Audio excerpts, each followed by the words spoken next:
गांव में एक खूबसूरत दिन था। अहमद अपने वालिदैन के साथ खेल रहा था, जहां इसके वालिद रशीद खान खेतों में काम कर रहे थे और उसकी वालिदा फातिमा बेगम घर के कामों में मसरूफ थीं।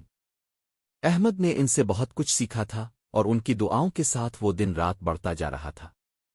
इसके दिल में एक अहद था कि वो अपने वालिदैन का कभी दिल नहीं तोड़ेगा। कई साल बाद अहमद ने शहर के एक तालीमी इदारे में दाखिला हासिल किया। इसकी खुशी का कोई ठिकाना न था, मगर वो जानता था कि ये मौका इसके वालिदैन की कुर्बानियों का नतीजा है। गांव में अपने वालिदैन को छोड़कर शहर जाने का वक्त आया, लेकिन इसके दिल में एक छोटा सा गम था। शहर पहुंचकर अहमद ने तालीम में तेजी से तरक्की की। वो शहर की रंगीनियों में खो गया था, लेकिन इसकी नज़र में वालिदैन की सादा जिंदगी एक बोझ बन गई थी।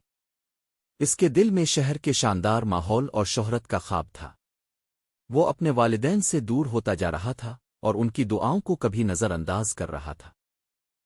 एक दिन अहमद को अपने वालिद की बीमारी की इत्तिला मिली। इसके दिल में एक जोरदार झटका लगा। इसने फौरन अपने वालिदैन को फ़ोन किया, लेकिन उनकी आवाज़ में वो मोहब्बत की गहरी शिद्दत महसूस नहीं हुई जिसे वो हमेशा अपने बचपन में महसूस करता था। इस लम्हे अहमद को एहसास हुआ कि कुछ अहम बातें इसके हाथों से निकल चुकी हैं। अहमद फौरन गांव वापस पहुंचा, लेकिन जब वो घर पहुंचा तो उसके वालिद की हालत खराब हो चुकी थी। रशीद खान की आंखों में थकन और गम की झलक थी। अहमद का दिल भर आया और वो अपने वालिद की बीमारी में शरीक होने की कोशिश करता रहा। गांव के लोगों ने इसे बताया कि रशीद खान हमेशा अपने बेटे की कामयाबियों के बारे में फख्र महसूस करते थे। रशीद खान ने अहमद को अपने करीब बुलाया। बेटा, मैंने अपनी जिंदगी की सबसे बड़ी कामयाबी तुम में देख रखी है, लेकिन याद रखो वालिदैन का हक कभी नहीं टूटता। वो रशीद खान की आवाज़ में एक गहरा सच था जो अहमद के दिल में बैठ गया। रशीद खान के इंतकाल के बाद अहमद को शदीद पछतावा महसूस हुआ। इसने अपने वालिदैन के साथ वक्त गुजारने की बजाय शहर में अपना वक्त ज़ाय किया था।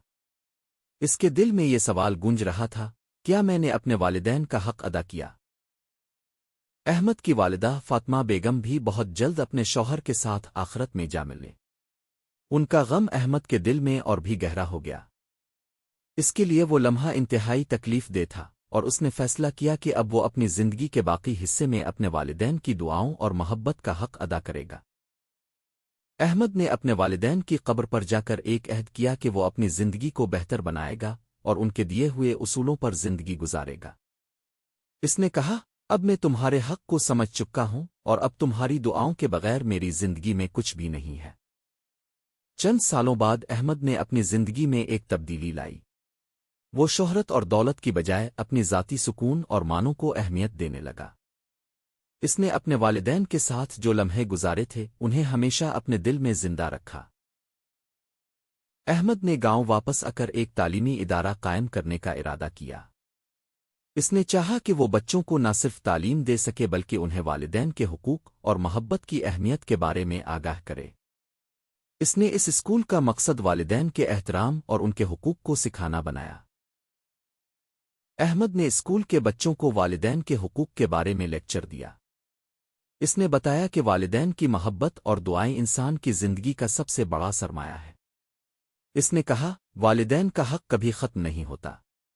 वो हमारे लिए हर कदम पर कुर्बान होते हैं और उनका हक अदा करना हमारी सबसे बड़ी जिम्मेदारी है। स्कूल के बच्चे अहमद की बातों को बहुत ध्यान से सुनते रहे। उनके चेहरे पर एक नया शऊर था और वो जान गए कि वालिदैन की कदर किया होती है। कई बच्चों ने अहमद से कहा कि वो अपने वालिदैन को मजीद वक्त देंगे और उनकी दुआओं की अहमियत को समझेंगे। अहमद की जिंदगी में सुकून आ चुका था। वो जानता था कि इसके वालिदैन का हक अदा करने का कोई मुकम्मल तरीका नहीं था, मगर इसने अपनी जिंदगी को इस मकसद के लिए वक्फ कर दिया था कि वो वालिदैन की दुआओं और कुर्बानियों का सिला दे सके। एक दिन अहमद मस्जिद में बैठा था और उसने अपनी जिंदगी के इन लम्हों पर गौर किया जब वो अपने वालिदैन के करीब था और उनकी दुआओं से फैज़याब था। इसने दिल में कहा, वालिदैन का हक कभी मुकम्मल नहीं हो सकता, मगर हम अपनी जिंदगी को उनकी दुआओं का शुक्रगुजार होकर गुजार सकते हैं।